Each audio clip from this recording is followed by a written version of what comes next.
Okay, so there has been an arrest made in this case of the Zizian cult. Let's talk about it, and let's talk also about all the dog whistles that are going on with this case. I'm Daniella, scholar of cults, extreme groups, and extremely bad leadership. I wrote a book about growing up in the Children of God religious cult and then going into the cult of the U.S. Army. You can get Uncultured, not here because it's sold out, but you can listen to it on Spotify, subscription side. Okay, so the Zizians was this... The news is saying all kinds of things, but the biggest thing going on is that this is a trans woman.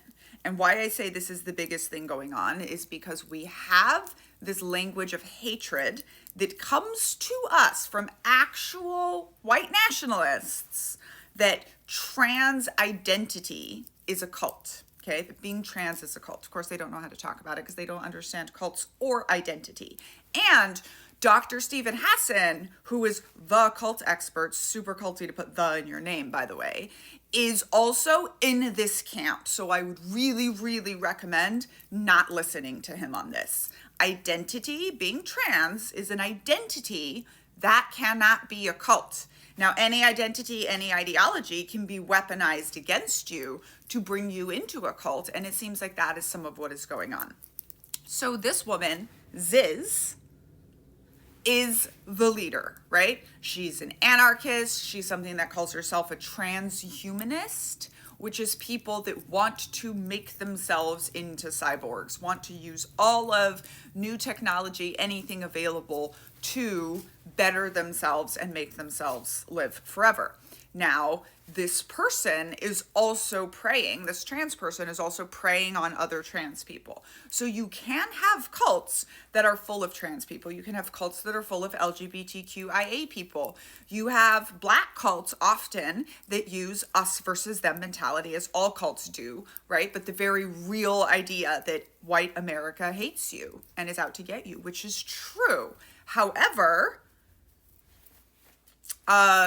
people who want to manipulate you will use that, right? Nation of Islam uses that to manipulate people in. And in the same way, people in the LGBTQ community have this thing about them. They are a little bit on the outside. They are different. They do stand out. They are rejected by a lot of society. And an entire half of the country is dehumanizing and attacking trans people right now. So, of course, it is easy for predators to come get them. By the way, she was caught in Maryland, which is my backyard. So that makes me kind of happy. This is a basic cult. It's the same thing as ever. And by the way, every cult expert has said this in one way or another. It doesn't really matter what the belief system is. It is about a manipulative person that is charismatic enough and knows how to build a following. I have found that anything with a following will do, and then will go around manipulating and coercing people and trying to get money and power and labor. And often, as we have seen with cults, like this can lead to violence. But again, I'm going to go back and say, it's not because she's trans. This is not a trans cult.